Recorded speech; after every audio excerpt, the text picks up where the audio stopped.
Bagunceiro é você. Você é bagunceiro.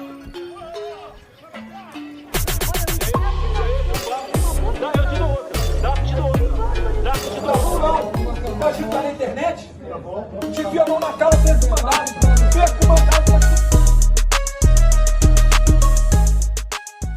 Oficialmente, a gente já sabia na verdade, mas agora divulgado pelo jornalista Michael Schellenberger, fui monitorado por Alexandre de Moraes. E bota a pergunta, continuo sendo monitorado pelo TSE e por Alexandre de Moraes, assim como várias outras pessoas no Brasil? É um absurdo o que está sendo revelado no dia de hoje. É uma vergonha, um absurdo, repito, aquilo que está vindo a público e, em particular, a meu respeito, confirma-se aquilo que eu já havia denunciado outras vezes. No final do ano passado, no mês de outubro mais especificamente, de 2022, do ano eleitoral, o TSE me monitorou várias pessoas, utilizou uma série de hashtags para acompanhar o que eu vinha postando, demonstrando que o Tribunal Eleitoral atuou para desequilibrar o pleito. Em vez de jogar, ou melhor, participar do jogo como juiz, jogou o jogo para um dos lados, a favor de alguns candidatos, prejudicando outros. O que está sendo revelado é um absurdo. Aqui diz, em relação a mim particularmente, que uma postagem minha feita em outras redes sociais e que de fato foi censurada pelo TSE depois de passada a eleição, ela não existe mais nas minhas redes sociais, criticando o Ministério Público do Trabalho, e repito aqui, por estar assediando empresários no Rio Grande do Sul, impedindo que exercesse o seu direito de falar sobre as consequências para os seus funcionários do voto no candidato A e do voto no candidato B, assediando, ameaçando impor multas. Esse meu vídeo, que foi publicado em várias redes, Instagram, YouTube, Facebook, foi censurado depois de passar o segundo turno pelo TSE, mas no Twitter, ou X, não podia ser censurado porque eu não postei no X essa manifestação, esse vídeo simplesmente não foi ao ar lá, e é o que o time jurídico diz. Eu vou ler aqui já traduzindo para o português o que está escrito aqui. Nós recebemos, no caso o Twitter, isso num e-mail do time jurídico do Twitter.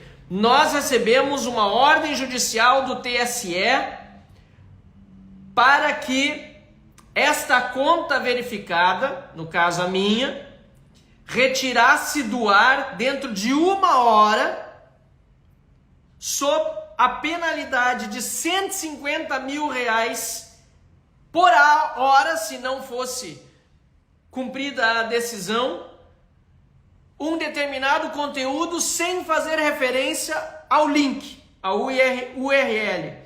Porque supostamente este usuário, no caso eu, teria utilizado o seu perfil nas redes sociais para postar notícias falsas e fomentar a rejeição ao sistema eleitoral e aos resultados eleitorais. Um absurdo que eu nunca fiz. Mas essa foi a acusação da corte, que me monitorava durante o processo eleitoral por meio de hashtags específicas. Isso é coisa de polícia política. Polícia política. E só estou falando dessa forma de novo indignado, porque eu já falei no passado, mas estou repetindo agora porque veio a público. Nem o Estado funciona direito no Brasil, e o TSE, pelo visto, funciona muito mal até para cumprir ordens abusivas e inconstitucionais, ou melhor, para exigir o cumprimento de ordens abusivas e inconstitucionais, porque nem o link mandaram, até porque o link não existia. O próprio usuário pode tomar as medidas necessárias, já que sua conta é verificada e a corte conhece a sua identidade. O que eles querem dizer com isso? A corte não deveria estar pedindo para o Twitter para tirar o meu conteúdo. Isso é censura sobre o Twitter. Devia ter mandado para mim. Eu fiquei sabendo isso só depois, e sabe como eu fiquei sabendo? Por acaso, porque o YouTube, não foi nem o Twitter, o YouTube me mandou um e-mail informando da decisão judicial que eu não conhecia. Não fui chamado a me defender, nada. Fiquei sabendo depois que o YouTube já tinha recebido a ordem para remover o conteúdo. E pior, quando tentei constituir advogado, levou meses, inclusive, e fiz críticas à época, com a omissão da Ordem dos Advogados do Brasil, a quem eu havia pedido ajuda para que eu pudesse ter um advogado na causa e acesso aos autos, e por meses isso me foi negado. Olha só que absurdo.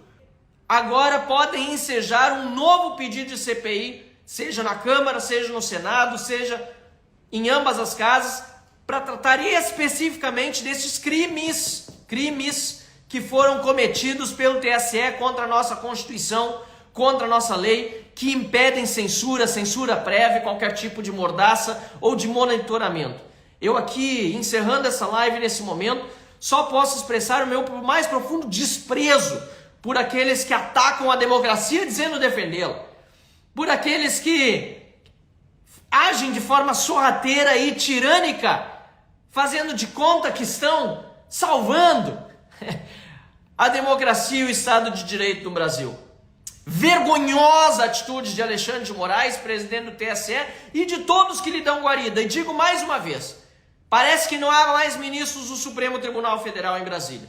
Não há nenhum hoje, nenhum ministro supremo, a se pronunciar contra o que Alexandre de Moraes está fazendo.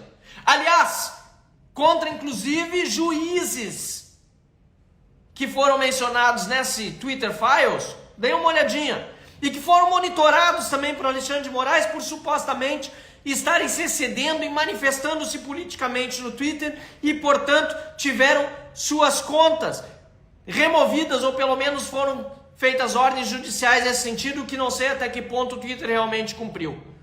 É um absurdo, porque juiz lá de primeira instância, desembargador não pode falar nada, mas ministro supremo pode agir politicamente, perseguindo quem quer que seja e sem nenhuma posição dentro do próprio Supremo Tribunal Federal. Eu tenho vergonha da atual composição do Supremo Tribunal Federal, não tenho medo nenhum de dizer isso, e eu gostaria que tivesse um ministro do Supremo Tribunal Federal nesse momento que se levantasse e me fizesse provar o contrário, que não é motivo para ter vergonha da composição atual da Corte. Eu gostaria que um ministro se levantasse e dissesse que o que os demais estão fazendo é ferindo a lei orgânica da magistratura brasileira, ferindo a legislação e ferindo a Constituição. Eu não tenho receio nenhum, não tenho medo nenhum. O que estão fazendo comigo é covardia, e o que fizeram já com muitos e milhares de brasileiros vai precisar ser profundamente investigado e punido.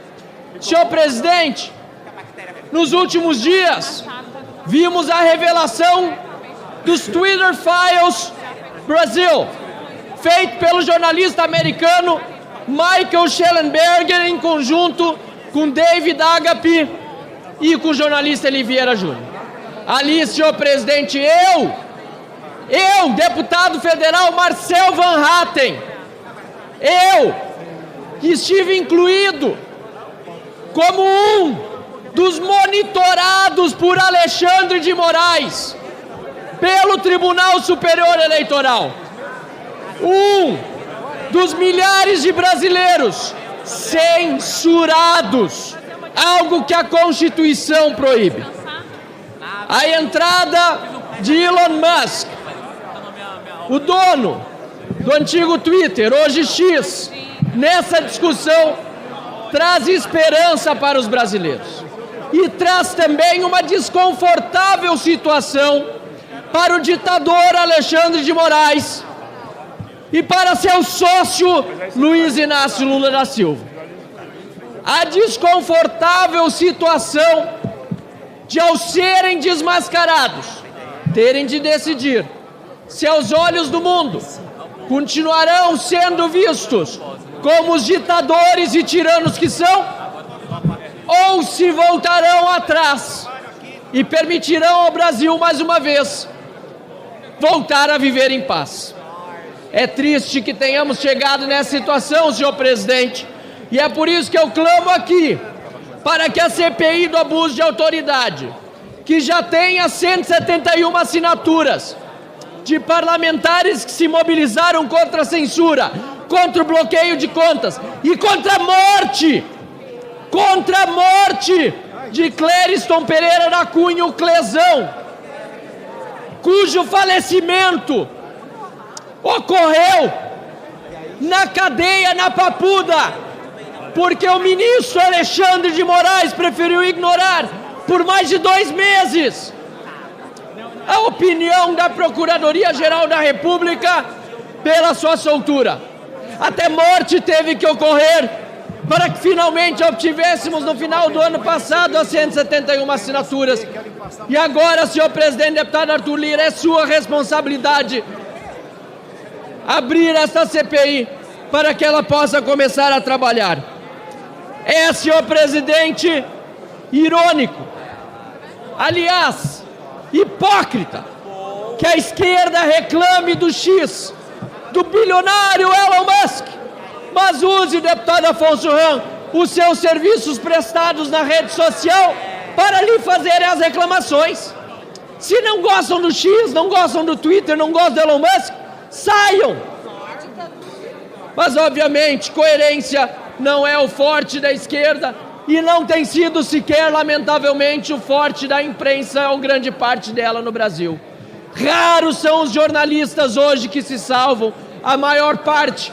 Agora, dando inclusive espaço para uma fake news do governo, dizendo que houve uma união da direita internacional nesse momento para que desestabilizasse o governo e atacasse a soberania com o que está acontecendo. Eu falo aqui que tudo foi absolutamente espontâneo.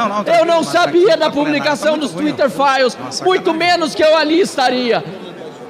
Michael Schellenberger estava em Porto Alegre para dar uma palestra no Fórum da Liberdade, que tampouco tinha relação com isso, e decidiu ficar no Brasil por amor à liberdade e à democracia, para defender aquilo que ele acredita, e aqui está.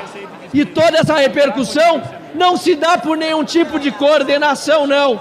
Se dá porque a indignação do povo brasileiro transborda há muito tempo, e não é à toa que todos nós nos manifestamos com tanta veemência contra esse ditador que, se respeitar a lei de fato no Brasil, deveria estar na prisão, chamado, para concluir, presidente, Alexandre de Moraes. Muito obrigado, senhor presidente.